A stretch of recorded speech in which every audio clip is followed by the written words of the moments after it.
Olá, no nosso vídeo de hoje vamos dar profundidade a 1, 2, 3 nas ondas. A gramática que explica como o mercado sinaliza que a narrativa dominante perdeu tração e uma nova sequência de máximas e mínimas começa a ganhar espaço.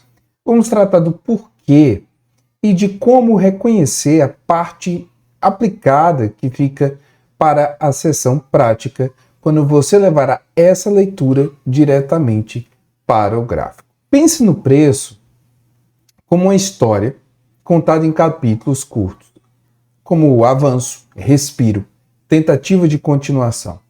O 1, 2, 3, ele é exatamente o momento em que a história ela tenta continuar como antes, mas não consegue. Não consegue. E a partir daí, muda o enredo. Entender isso tira você da dependência de indicadores, tá? E desenvolve o foco à estrutura do movimento. Não vamos usar aqui nenhum indicador. Ao final, você terá um vocabulário preciso, o que é impulso, o que é uma correção, o que define o pivô, e como a tríade P1, P2, P3, ou ponto 1, ponto 2 e ponto 3, descreve um instante em que um lado perde a capacidade de impor novos extremos e o mercado vira. E dá para você montar uma posição muito boa, com excelente risco-retorno, como esse exemplo aqui no gráfico do Dow Jones em 1 hora. Aqui, na prática, é isso que você vai aprender hoje. Inclusive, o mercado está aberto aqui em tempo real. A leitura por ondas começa com 3 ideias simples, tá? O impulso, que é a perna que carrega o movimento, ela costuma ser mais direta na trajetória e decidida no avanço das máximas na alta ou das mínimas na baixa. A correção, que é a perna que testa a correção do impulso, em geral ela é mais lenta, mais tortuosa e revela resistência ao avanço anterior.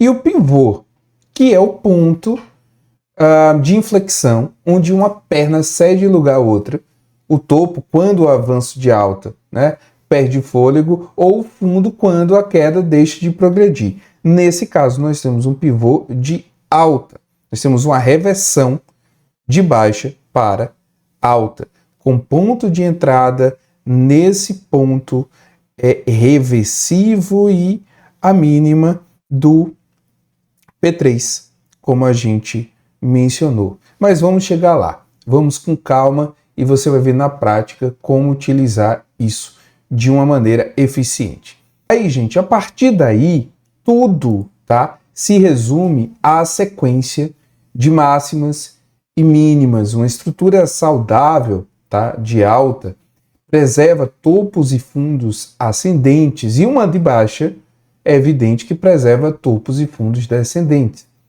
Quando essa cadência quebra, temos uma informação valiosa, que o lado dominante não está mais entregando. Então, quando a gente tem uma quebra de um padrão que vem ali contínuo ao longo do tempo, com uma renovação de mínima, uma renovação de máxima, e aí ele para de fazer isso, nós sabemos que a força dominante está deixando de ser a força dominante, ela não está mais entregando, tá? Então é muito importante que no ruído de curtíssimo prazo, a gente pode ter ali reversões que não existam, tá? Por isso a definição de pivôs ela precisa ser consistente. Os pivôs eles têm que ser visíveis, separados por pernas legíveis, e não por apenas uma lateralidade que está expressa no gráfico. Você tem que ter a inversão de fato da lógica, né? Nesse caso aqui, topos e fundos descendentes para a quebra, o fim dessa continuidade e a inversão. Agora é topos, né, e fundos ascendentes, não mais descendentes. P1, nesse caso, ele é o extremo do movimento que perdeu força. Topo, né, se a trajetória ela vinha alta, como aqui. fundo se vinha em baixa, tá? O P2, ele é o ponto da primeira reação organizada na direção contrária ao P1, ao ponto 1. Então o mercado ele respira e mede a disposição do lado oposto. E o P3 aqui, ó, que é quando ele pivoteia, ele degringola e entra esse super fluxo vendedor, é um novo teste na direção do P1 que falha em superar ou perder o P1. É a primeira evidência de que o lado dominante não consegue repetir a façanha. Então, em reversão para alto, P3 é o fundo mais alto que P1, e em reversão para baixa, tá? O P3 é o topo mais baixo que o P1. Então, por que isso importa? Porque a tríade, ela descreve uma mudança de competência. Antes, um lado, ele impunha novos extremos com facilidade, e agora, no mesmo lugar do gráfico, ele tenta e não consegue. Então, isso é muito importante de ser compreendido, claramente compreendido. Então, a gente tinha, nesse exemplo aqui, o preço progredindo para baixo. O preço ele vem progredindo para baixo. E marca o fundo, P1. P1 é a sinalização desse fundo. É o ponto 1. Então ele marca um fundo. Surge uma reação para cima. Tá? Que culmina no P2, no ponto 2, aqui é o 2. Surge uma reação para cima criando um topo P2. E o preço tenta renovar a queda, ó o P3 aqui, mas não consegue. E quanto mais fraco for essa tentativa, mais forte é a próxima pernada, neste caso para alta. Então surge uma reação para cima, criando um topo, o preço ele tenta renovar a queda, mas não perde o P1, forma um fundo mais alto, e aí a antiga cadência de fundos descendentes perde o respaldo quando a estrutura vence o P2. Olha o P2 aqui. O ponto 2, ok? Ponto 1, ponto 2, ponto 3. Então o 1, 2, 3. Olha que simples. Então você tem o pessoal que está aqui vendendo, aí realiza um pouco, aí vende mais, realiza um pouco. Aí aqui começa a perder a lógica. Ele reage e quando ele tenta perder essa mínima novamente para fazer fundos descendentes, ele é fortemente combatido e, em vez de seguir a lógica anterior, ele muda, ele segue uma nova lógica quando ele rompe o ponto 2. E aí a gente tem um pivô de alta acontecendo. Geralmente, perceba que em todos os exemplos, no fundo, no caso de um movimento altista, no fundo, né, do 3, ou seja, no P3, eu coloco o stop, é a forma mais interessante de risco-retorno. Você vai perceber isso em todos os exemplos. No ponto 3 está o stop. No ponto 3 está o stop. No ponto 3 está o stop. E os alvos, eles podem ser uma relação de risco-retorno, lógico, uma relação positiva, tá?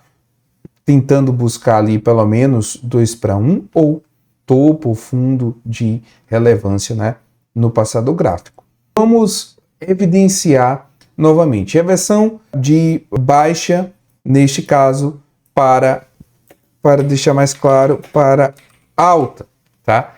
A gente tem o mercado vindo descendente, aí ele sobe, ele volta a um movimento que seria até então natural a favor da tendência, criando assim um novo fundo, e ele não tem força, então ele é brecado e em vez disso ele quebra a dinâmica de topos e fundos descendentes para topos e fundos ascendentes, e aí a gente tem o pivô de alta. Agora, a reversão de alta, a gente está aqui para baixa. A gente vem com o preço progredindo ali para cima, ele marca um topo, aparece a primeira reação para baixo, então aqui no 1 ele vai tentar jogar contra esse movimento natural, tá? E aí tem naturalmente, né, lógico, uma reação a isso, que é o ponto 2, e aí a gente tem o ponto 3, que é o fracasso da tentativa de renovar máximas. Ele não consegue. Então, olha a dinâmica, né? Topos e fundos ascendentes, um mercado, gente, que está em tendência de alta, topos e fundos ascendentes, tendência de baixa, topos e fundos descendentes, e quando ele não está fazendo isso, ele está lateral. Então, o mercado só tem 3 direções, é alta, é baixa ou para o lado. Tá? Então, é muito simples a compreensão dessa leitura e quão efetiva ela pode ser. Vocês estão vendo aqui o ponto de entrada, stop e alvo, claramente, tá?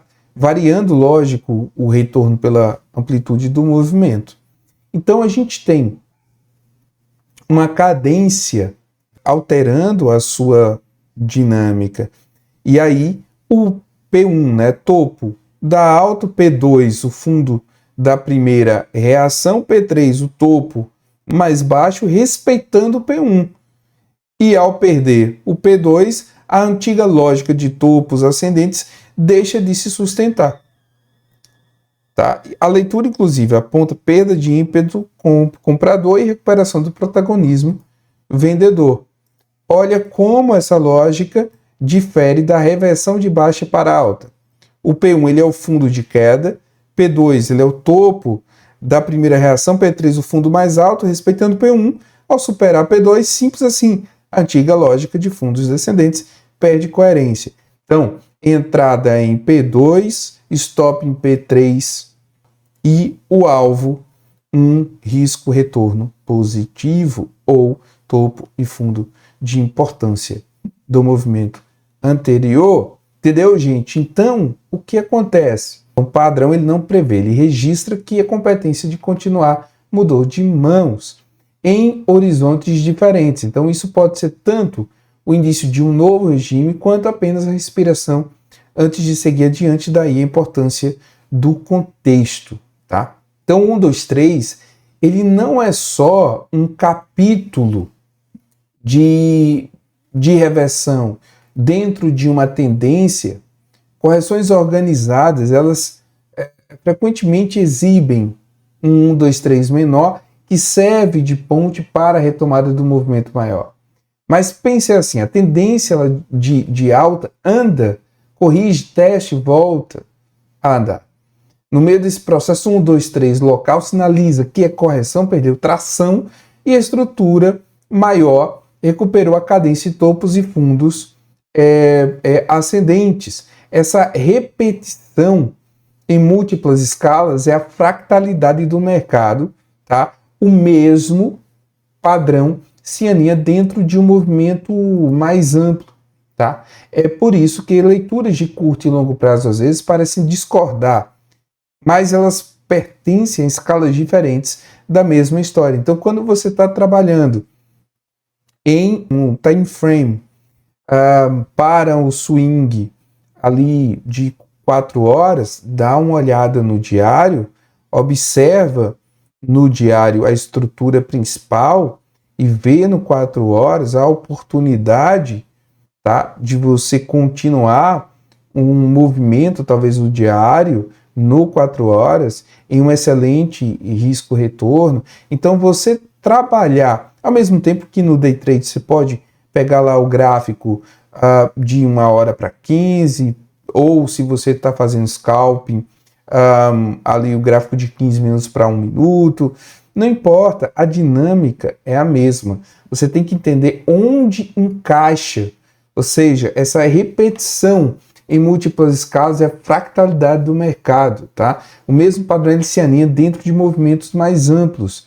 Então, a leitura de curto e de longo prazo às vezes parece discordar, mas elas fazem parte de um mesmo entendimento. Elas só estão em determinados momentos diferentes, mas ela faz parte de um mesmo entendimento. Então é muito importante ter essa visão um pouco mais ampla sobre a fractalidade do mercado. Então a gente tem a forma, proporção e o tempo como aspectos muito importantes, tá?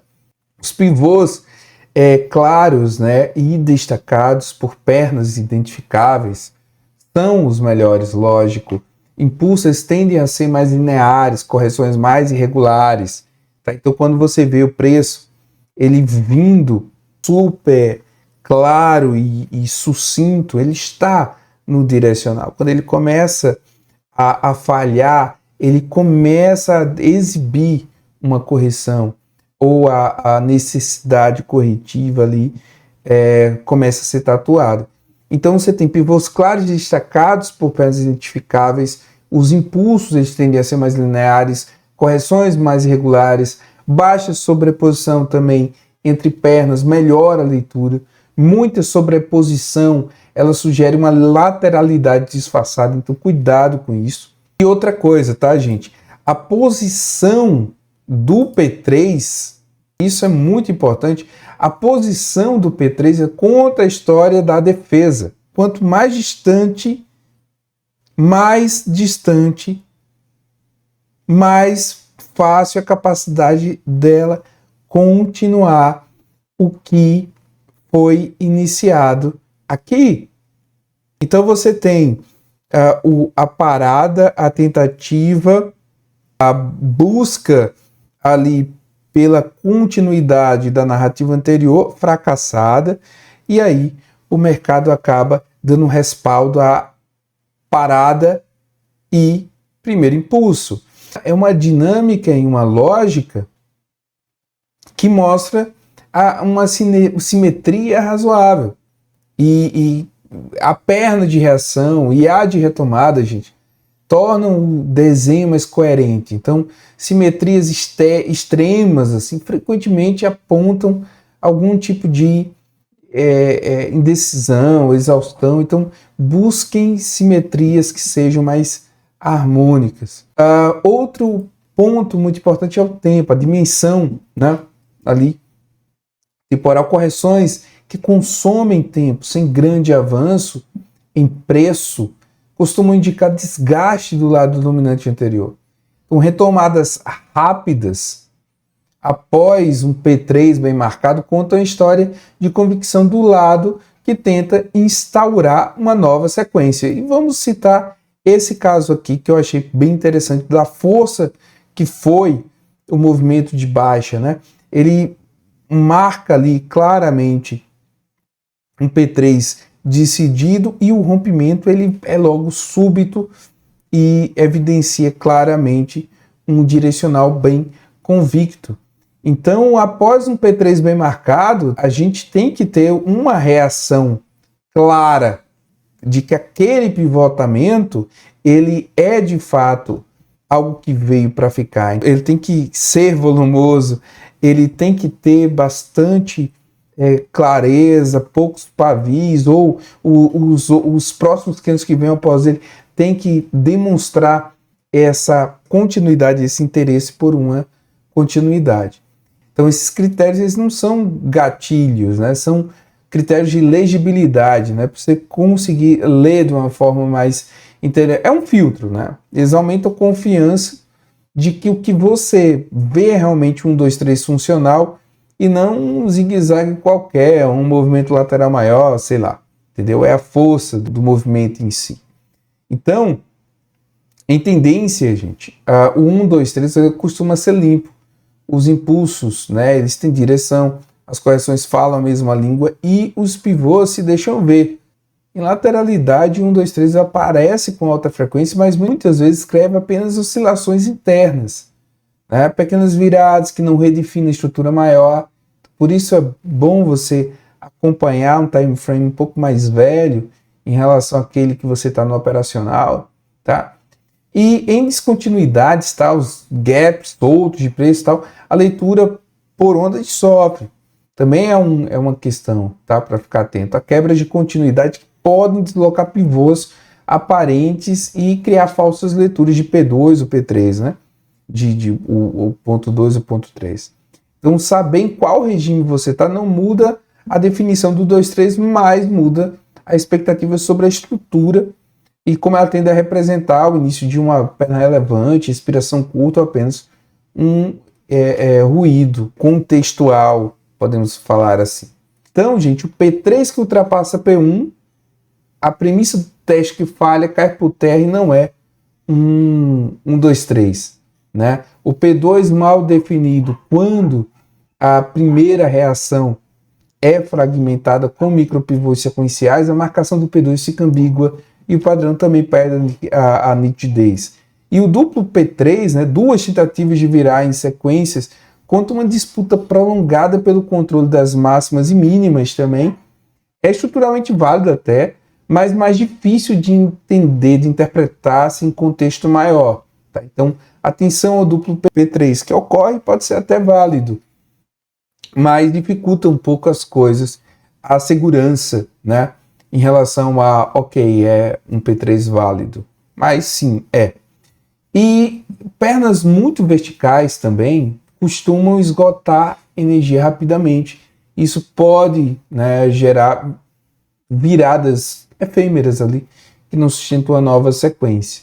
Então, a assimetria temporal, as correções, né, que são muito longas assim no tempo, mas são rasas no preço, frequentemente sinalizam cansaço do lado anterior. Essa informação, inclusive, é muito útil, que ganha sentido quando você a confronta, um exemplo, com o quadro de um prazo maior. E lembrando que essas situações não estragam o 1, 2, 3, né? Mas elas lembram que estamos descrevendo comportamento humano agregado, né? E comportamento natural, ele tem nuances, tá bom? Então, o 1, 2, 3, ele é multiscala.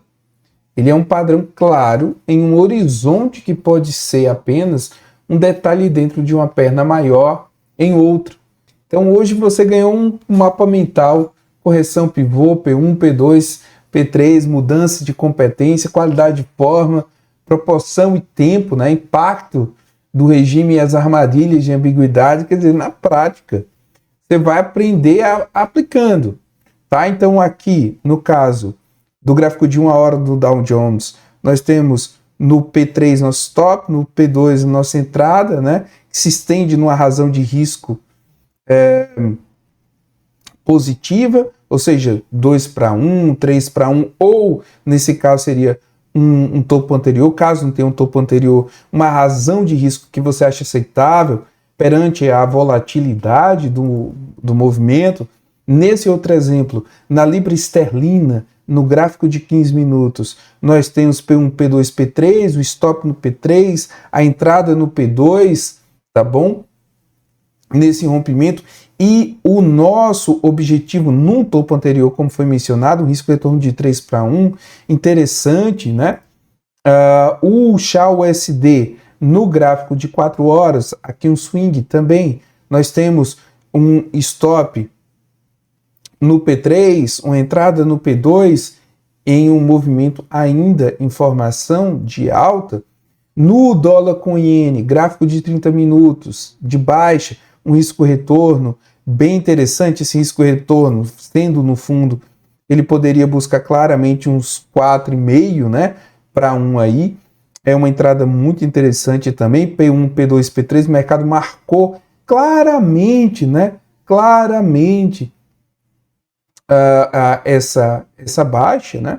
Então, você sabe onde posicionar o seu stop no P3, a sua entrada no P2 e o alvo, topo ou fundo anterior e também, como eu falei, a referência, e esse ponto é muito importante, a referência da razão de retorno positiva, tá? Nunca faça uma razão de retorno negativa, porque vai dificultar você ser consistente ao longo do tempo. Marque, tá, pivôs consistentes, distinga o que é virada estrutural do que é ruído, integra essa leitura entre horizontes de tempo diferentes, tá bom? A gente viu aqui vários horizontes de tempo completamente diferentes, do diário a 15 minutos, e você viu, funciona.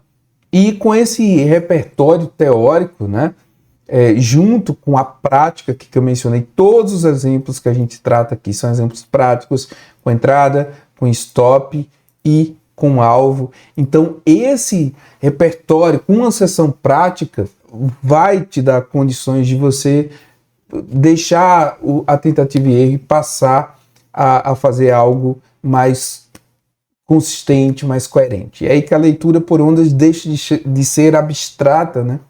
E vira uma ferramenta sólida e a base, né? Para qualquer método que você decida construir ou adaptar em cima dele. Então é isso, eu gostaria de agradecer a todos vocês por terem assistido esse vídeo até o final, né? Se inscreve no canal, dá aquele like e, lógico, continua acompanhando a FP Markets nas demais redes sociais. Até a próxima!